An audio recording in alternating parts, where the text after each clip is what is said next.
Hey guys, what's up? MadSeason here, back with another video for you. Blizzard recently announced that we're getting the two battlegrounds attached to Phase 3, which are the Warsong Gulch and Altruid Valley, a bit earlier than originally planned. While Phase 3 is said to be released sometime in early 2020, these battlegrounds have been confirmed for the week of December 10th, which people are complaining about, but it actually matches the original release more accurately, as these battlegrounds were released in patch 1.5 on June 7th of 2005, whereas the Blackwing Lair was 1 month later in patch 1.6 in July 12th of the same year. I thought it was timely to make a full guide for each of these battlegrounds, starting with Warsong Gulch and going into the basic stuff such as how to join, rewards, and basic objectives, but also go into the more advanced stuff such as team composition, differences between the classic and current versions, and general strategies and tips to give you an edge over your opponents. Most people have probably played the Capture the Flag game mode in one form or another. It's in nearly every FPS game in existence, or for those who leave your basements, you could even play it in real life. Lightning bolt! Lightning bolt! Lightning bolt! The premise is simple. Force your way into the enemy's base, grab their flag, and bring it back to yours. In the case of World of Warcraft Classic, you must have your flag safely secured inside your base to score a point, and the first to 3 points wins. Okay, video over. I hope you found it helpful. Like it if you liked it. Alright, just kidding, but before we get into the actual battleground, let's cover the basics first. To queue up for it, you have to find a battle master in any major city. Just ask a guard for their specific location, and the ones you're looking for the Alliance are the Silverwing Sentinel Battlemasters, and for the Horde it's the Warsong Outriders. These are also reputations tied to the battlegrounds. It's a 10 vs 10 fight, so you can queue up with 9 other group members if you wish, and note that even lower level players can join in on the fun. They're split in the following brackets. Alternatively, you can queue up at the actual instance portal, which is located right here in Ashenvale for the Alliance, and right here in the Barrens for the Horde. A fun fact for you is that when these were released, you had to use these portals to queue up. It was only in patch 1.6, 1 month later, is when they added these Battlemasters, which was a huge quality of life improvement. You still have the need to go here though, as it's where the vendors are located for these reputations. The rewards are quite good, depending on the class. They require gold to buy, and are locked with reputation. The highlights are the epic bracers and pans, which you get at the exalted level. There are also a selection of blues, which can be handy depending on your gear level. More so for levelers, I think, because you can get them in various ranges. So, those are the basics covered. Let's next get into the actual battleground. Here's the layout of the map. Both teams start in their respective bases, Alliance in the north and Horde in the south. And just really quickly, going over the actual base architecture first, they're both pretty much the same in functionality. For each area, on the upper left of the screen, I'll have the common nomenclature displayed. On the bottom we have tunnels, which split off into 2 paths, one into the flag room and the other onto the roof overlooking the flag room. To the left of each tunnel and up the ridge is the enemy graveyard. This is where everyone respawns. And to the right of the tunnel is what's called the ramp. Just a ramp to the upper level of the base.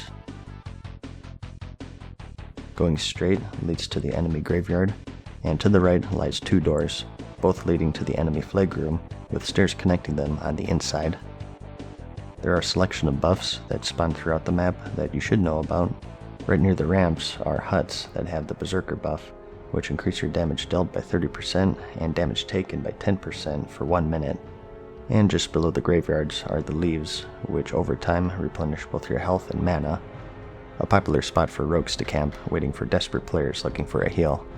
And in each tunnel are the speed boots, which for 10 seconds increase your movement speed by 100%. The center is where most of the action is though. It's a fairly open layout with some tree stumps here and there to serve as cover from enemy eyes. It's here typically where your flag carrier sees the most action, and your team has to be on the ball to get them through safely. That's the basic gist of things though. You keep your flag and you get the enemies. But let's go into the details, starting with the differences between current and classic, since I'm sure many of you have gotten used to it. The first and biggest difference is that flag carriers no longer get the focused assault debuff, which increases damage taken and limits movement speed. As you may know, in current, The longer a flag carrier holds the flag, the more stacks they get. This was done to limit the duration of matches and get things moving along. This is not present in the classic version of Warsong Gulch. And also absent is the timer. In current, each match is limited to 15 minutes, where the team with the most points, or in the case of an even score, the team who scored last is labeled the victor. So just due to these two features not being implemented, as you can imagine, games can go on for hours if both teams are stubborn enough. Next, let's cover team compositions.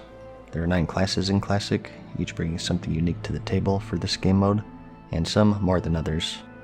So just a bit of background of my PvP experience first, to give this some perspective.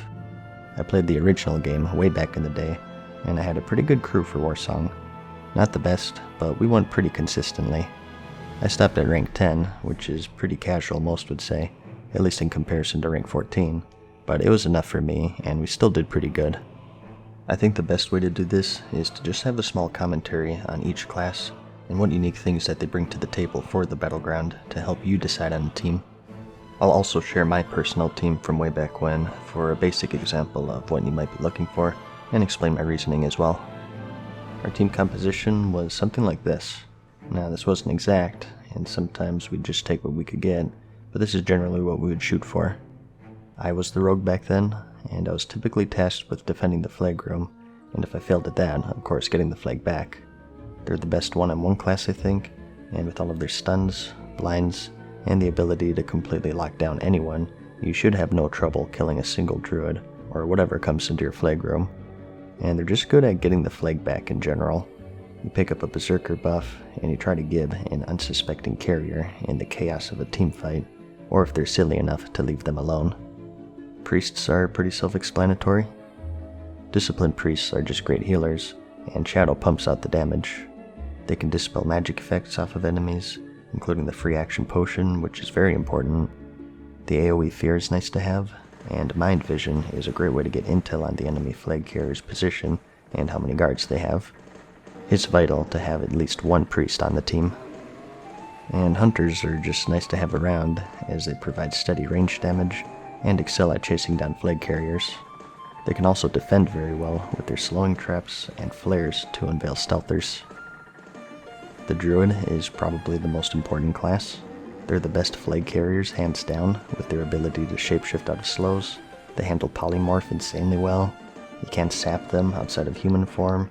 They're just insanely fast and tanky while in bear form as well. Every single team is going to want a Druid, and they have the most important job of running flags back to base. We ran with 2 Paladins for heals and blessings. The ability to wear plate makes them durable healers, and they have great support buffs, and Blessing of Freedom keeps your allies from getting rooted or slowed. Of course, anything that counters slowing effects are going to have an enormous value in a capture the flag setting. Their bubble is amazing, just a great support class to have, which is why we had 2 of them. I guess if you're Horde, you'd want to go with 2 Shamans maybe. I think they're equally as good, if not better, with their ability to purge off magic effects like Freedom or Free Action Potion, Grounding Totem to stop crowd control effects, Tremor to keep fear off of everyone, and Wind Fury of course for that burst damage. I think you definitely want 1 as Restoration, and I'd say 1 Elemental since they're so bursty, which is of course pretty valuable in Capture the Flag. And it's also good to have a Warrior on the team, preferably arm spec for Mortal Strike. This is one of the few ways of reducing healing taken in Classic, so your job is going to be keeping this on the flag carrier, and also just being in the middle of everything in big team fights. Warriors are the best class with pocket healers, so you never want to venture far from the team. Stick with the group and win those team battles. Mages are also vital, as they provide amazing crowd control. Sheep, an insane amount of roots and slows, and extreme damage. They're vital for group battles. The spec for our team varied. I think most people want Frost Mages, as they have that added control, but we had good success with the Fire Mage, also known as a 3-minute mage, just grabbing Berserking when it was up, and Pyroblasting a healer or flag carrier. And lastly is the Warlock. Not only do they have great crowd control with Fear, which is one of the few CC effects in the entire game that doesn't break immediately on damage, but they also have some pretty good damage. The Curse of Tongues to slow and harass casters, Soulstone for that extra life, health stones to heal everyone. Just an all-around handy class to have, and a good addition to any composition. Ours was typically Soul Link for the added defense, but I think all 3 specs would do well in Warsong. As for the basic strategy, your goal here is to assert control over the middle of the map. You probably heard it before. If you control middle, you win, which is true in most scenarios, but it's not that simple. It depends on your composition and how many defenders the enemy has, if any. Ideally, you want to stick together and control the middle, sending only your druid into an undefended or low defended flag room, and keep the middle clear for an easy cap. The entire goal here is to stick together, and at the same time try and keep the enemy split up. If some get by you, intercept their backup so you keep them separated across the map. The death of a Warsong match always is losing middle, and then everyone just kind of wanders around doing their own thing. Try and keep relatively close to each other, and if you get wiped, group up again and give it another go to try to turn the tide. In the case of both teams holding each other's flag, the best place to post up without cheating is the roof. For each base, there's just one pretty small entrance, so it's easily defendable. Flares to keep rogues out, hunter traps, mage AoE slows, and so on. And if things go awry, you can simply jump down, and the graveyard is just outside. Communicate the global rest timer to your flag carrier to let them know when it's a good time to jump down. Ideally, he or she reaches the graveyard as you all resurrect, so you can finish off a probably weak and low mana team. Getting the flag back is of course dependent on many factors, including the number of defenders, classes, and so on. There's no real way to give you a one-size-fits-all guide for this. Just group up, and maybe grab a berserk buff or 2, preferably on a rogue, elemental shaman, or 3-minute mage, and try to get it back. Of course, communicating with your flag carrier when you're about to return it, so he or she can get into position. Some tips for controlling middle, I guess, is like I said, try to keep the enemy split up. Ideally, you want to get them into a situation where only half of them are alive at any given moment, like killing the fresh spawns as soon as they drop down from your graveyard, for instance.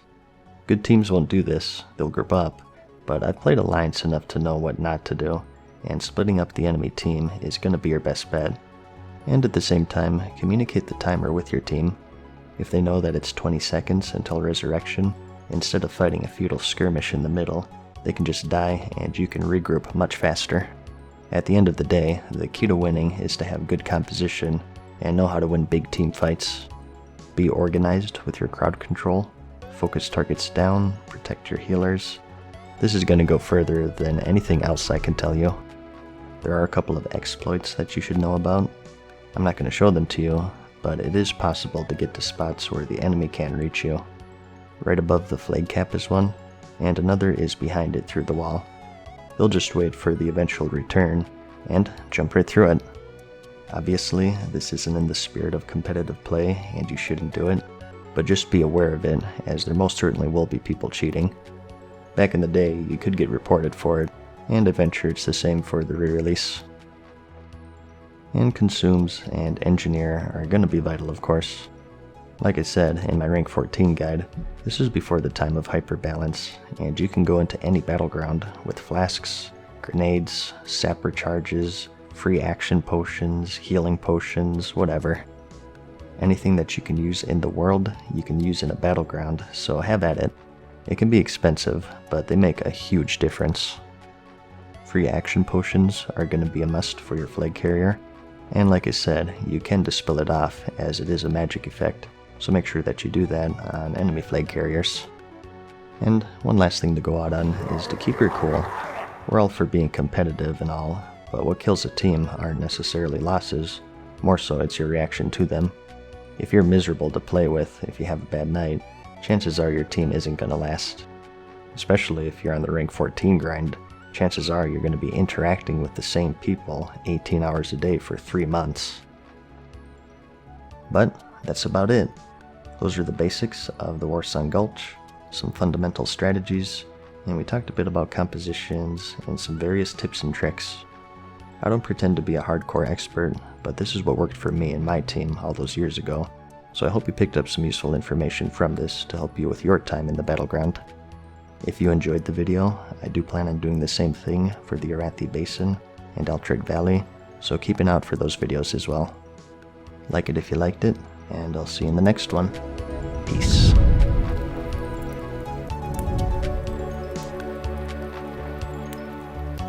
Farewell for now, mortals.